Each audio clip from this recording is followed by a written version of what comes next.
Okay, sorry, technical difficulties. I'm ready now. Thank you all for being so patient on the Facebook group. So today I want to talk about purchasing and owning a vehicle.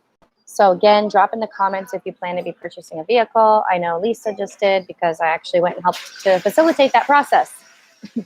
And so number one, I want to talk about, if you caught this yesterday, I've already gone through this, but I'm just going to go through it again, just for someone new who's here.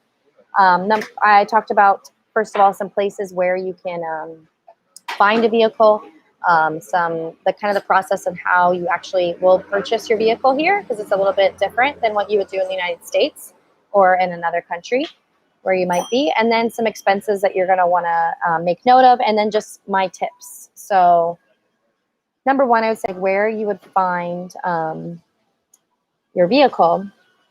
So places that you can find your vehicle.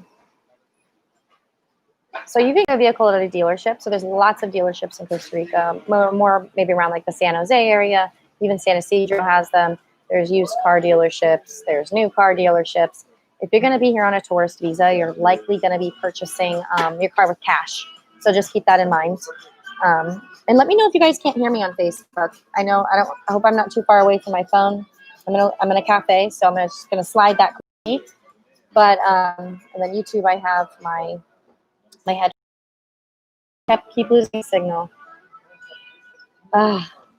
Okay, so you can go to a dealership and purchase a car there, or you can, again, they have new, used. You're going to be probably purchasing your car in cash. So there's not a lot of financing options for people who are not residents in Costa Rica. So just keep that in mind. So if you're going to be just getting here on your tourist visa, plan to have cash to purchase your car. You can purchase a car under a corporation, but we can go over that and some other information. There might be some reasons why you would want to purchase your vehicle under a corporation versus under your name. So a dealership is one place you can find a car, new or used. I do have some tips on that as well. Something else is you can purchase from a private owner, just as you would in your home country. One of the websites that people use here is called Encuentra24. So it's kind of like the Craigslist that's used here in Costa Rica and other Central American countries. And so yeah, with Encuentra, it's just kind of like Craigslist. You go on, you can scroll through some cars. If you find one that you like, it shows the price points, the data, those things on the car. So that's a good website to look. And then also Facebook is another place that you can actually go and find cars here too while you're in Costa Rica. You can look at the Facebook Marketplace or check out the groups for the area that you're going to be in. Because that will, a lot of people will put their car for sale. But again, I have some tips on that too. So then I would like to just go through some of my tips. So I've already noted that you're probably going to have to pay cash for your vehicle. So kind of expect that. Also do note that cars are more expensive in Costa Rica than probably your home country because most of them are imported. So for example, my 1999 Suzuki Grand Vitara was $6,000. So in the United States, that would be like someone would have traded in that car a long time ago and gotten themselves something better. But and it's a great car, and a lot of it's been rebuilt. So it's kind of like rather than just throwing vehicles off to the side here, they are rebuilt. They are they are worked on, and they do stick around for a while. So just keep in mind it is going to be more expensive. Some people are a little bit surprised by that. So I would say to get like a decent car, probably budget for $5,000 US dollars and up. Not to say that you can't find something great for less, but just kind of rule of thumb. You might catch someone who's like, oh my gosh, I need to leave the country now. I need to sell this thing ASAP, and you might be able to find a great car at a really good price. So just something to note that it is more expensive. One thing I do not recommend is for you to import your car into Costa Rica unless you're just like balling with a bunch of money and you just don't care and you're okay to pay that like 50 to 70% import tax on the value of your car, then I would not recommend importing your car here. I had just talked to someone on the phone weeks ago, and they had said that they were they were just thinking about purchasing a car, and then they were going to move here. And I was like, oh, is it a new car? And yeah, it was going to be a new car. So I let them know, well, you know, you're going to pay a lot in import taxes. And then they were going to move here. And I was like, oh, is it a new car? And yeah, it was going to be a new car. So I let them know, well, you know, you're going to pay a lot in import taxes. So I don't recommend bringing that. Just so y'all know. It's not, you know, the import taxes are pretty crazy. So that's one thing.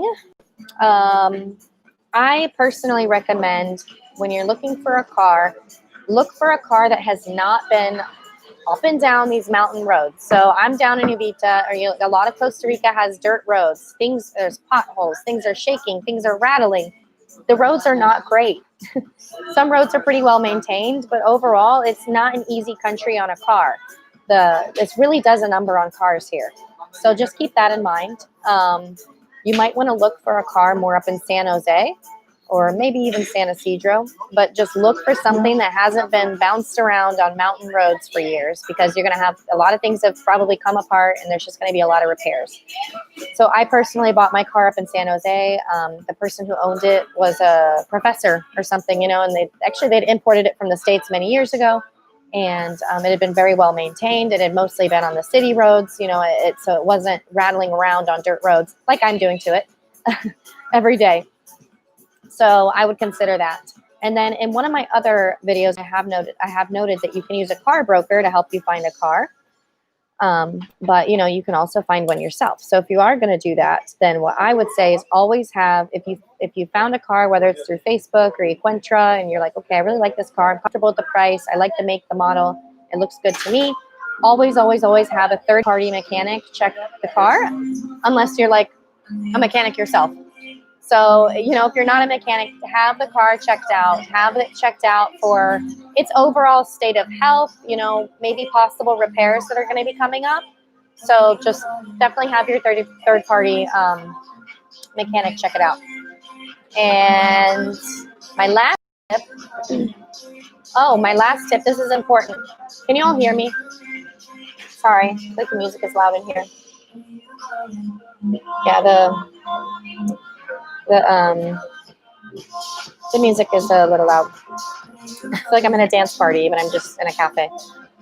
Okay, my last tip, this is important.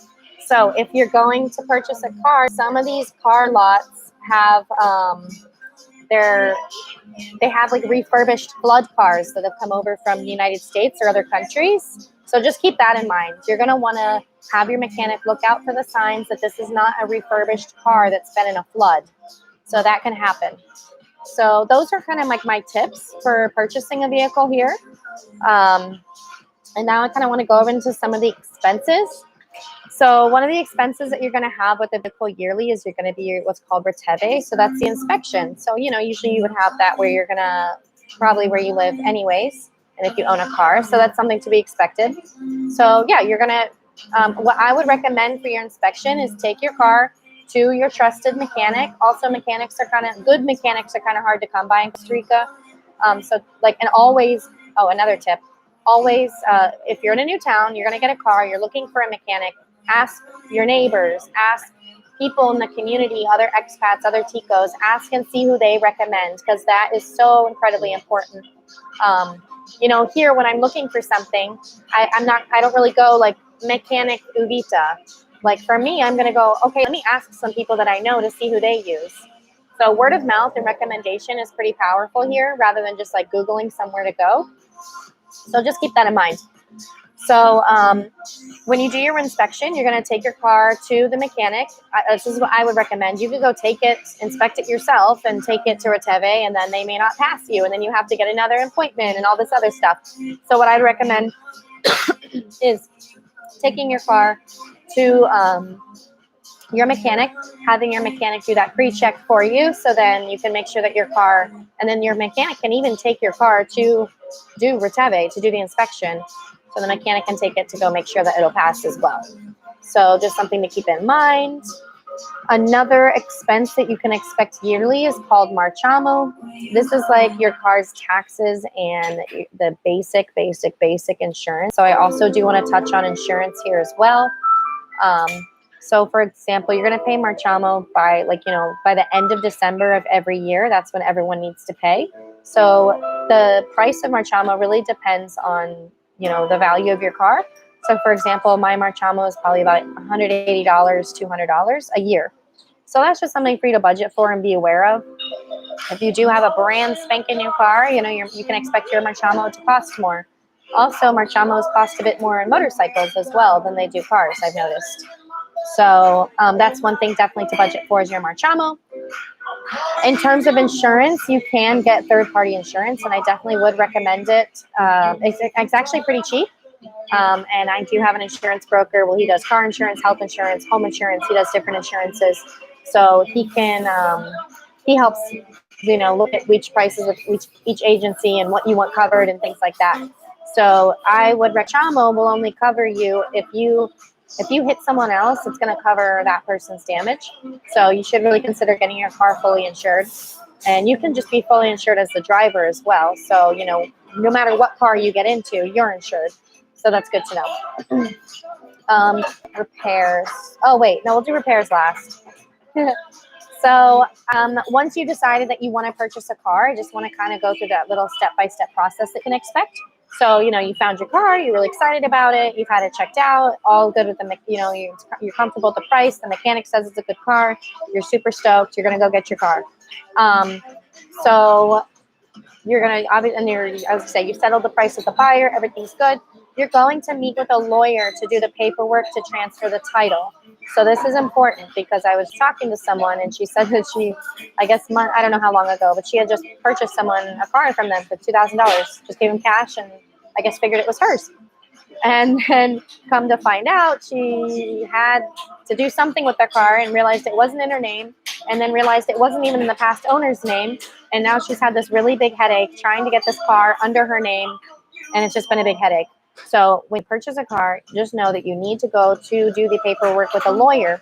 And the lawyer is going to be really doing your due diligence for you to make sure that there's no liens on this vehicle, to make sure there's no infractions, to make sure that the title is clean and for purchase. So so that's going to be important for that. So what else? So you need to go to a lawyer. And the price on that, so I think for my car, it was probably about $300 for me to do that. And the price doesn't vary lawyer per lawyer. There's a set price, depending on, they have a system where they're able to look it up with your car, and they're going to be able to tell you what the price is to do the title transfer for your car. So it's not just a price that the lawyer decided on. So just so you know that aspect as well. So it really depends on your car and the value of your car for the title transfer work. So make sure that you're doing that paperwork with a lawyer. That is very important. And that is the time when you would be, exchanging the money for the car as well, the cash for the car. And then afterwards, the lawyer will send you the title, usually via mail, or you can go pick it up if you live close by. So that is what that process looks like. And then lastly, I want to talk about repairs. Some of you are just hopping on here. I'm going to read through the comments afterwards. So I want to talk about repairs because that's what I'm going through right now. That's what spurred this topic today. Repairs, guys. We got crappy roads here sometimes. Your car's going to rattle around and you're going to have repairs. I totally did that thing of like, no, I'm just going to put good energy into my car, and I'm not going to have that story of being that person with all those car repairs. I was wrong. So I have had car repairs.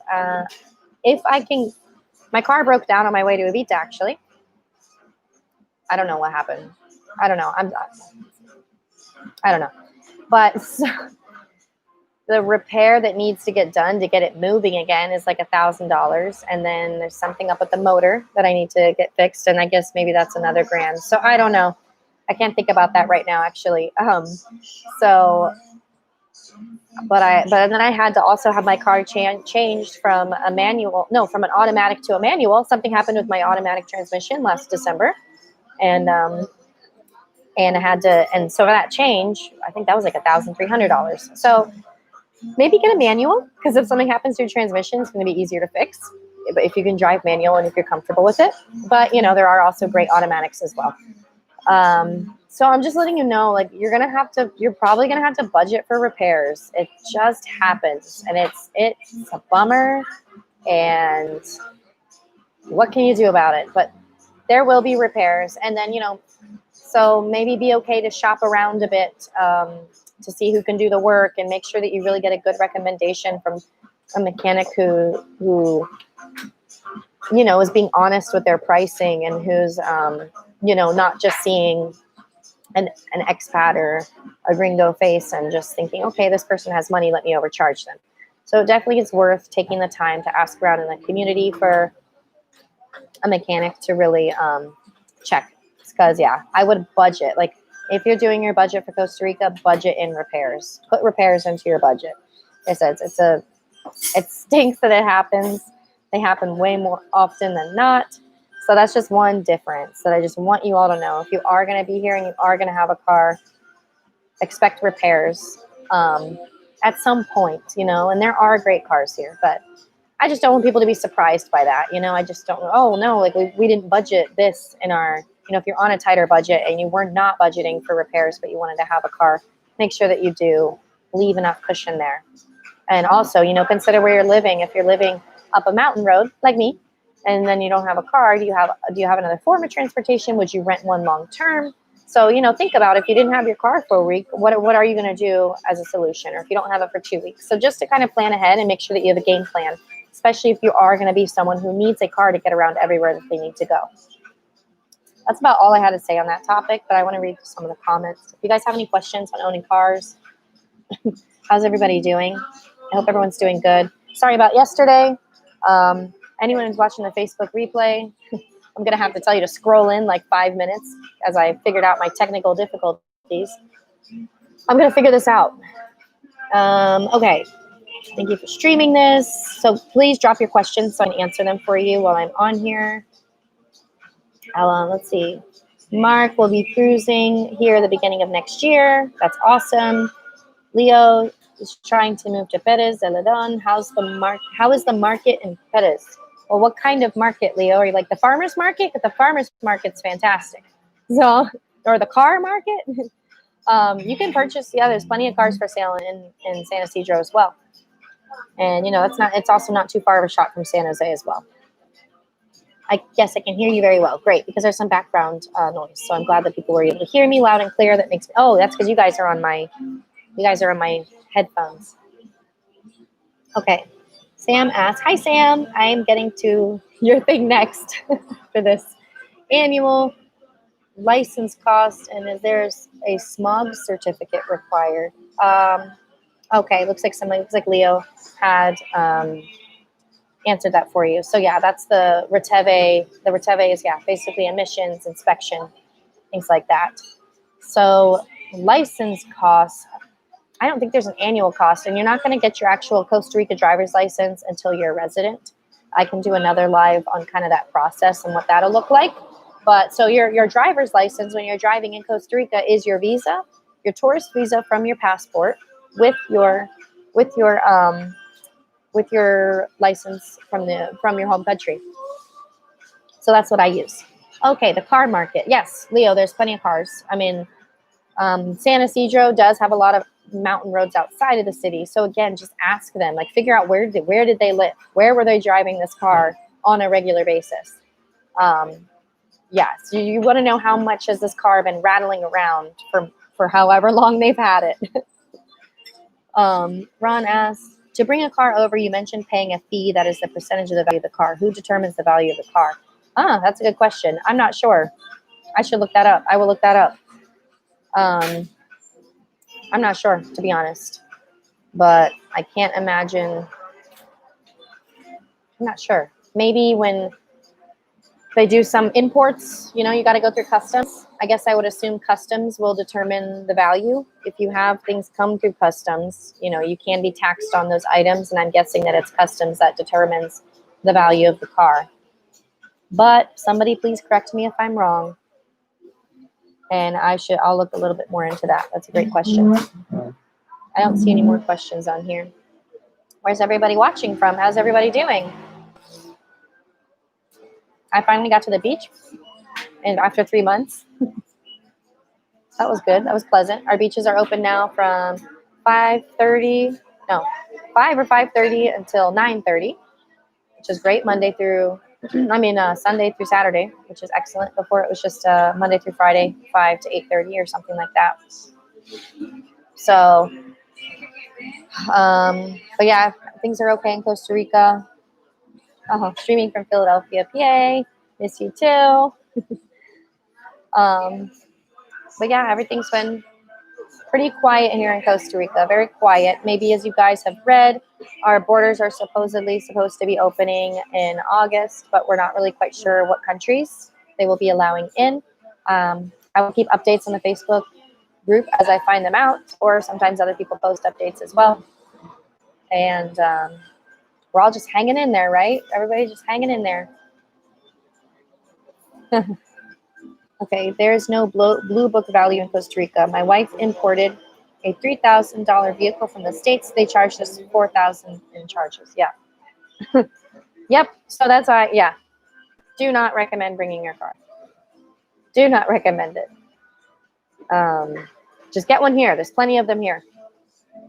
But do it with a lawyer. That's what I say. Do it with a lawyer. Make sure you have a mechanic. These are like my biggest tips. And make sure it's not a flood vehicle. And budget for repairs. But having a car is great. I love having a car. It's nice not having to rely on the bus system or getting a ride or things like that. So it's really helpful. It does make your life easier, but it's also very doable without a car. Costa Rica is for me it was. I didn't have a car for years. So for me it was a very doable place without a car. I guess I'm going to log off here in a bit. I have a lot of other things I actually need to get to today, but I did want to come on and do this since yesterday I was having issues. Thank you everyone for hanging in there with me. And of course, if you ever have any questions about Costa Rica, if you need help moving here, I do one-on-one consulting, making sure that someone has all the complete information that they would need to know to move here. And like that support, you have someone that you can call before, during, after you get here. And you just have that individual support and you're never left out in the jungle or the dust. All right, I'm going to head out here. I hope everyone's doing well. And I hope you all have a great rest of your day and a great rest of your week. And I will see you, I guess, next Tuesday. I should be home, so no more Wi-Fi issues. All righty. Bye-bye, Facebook.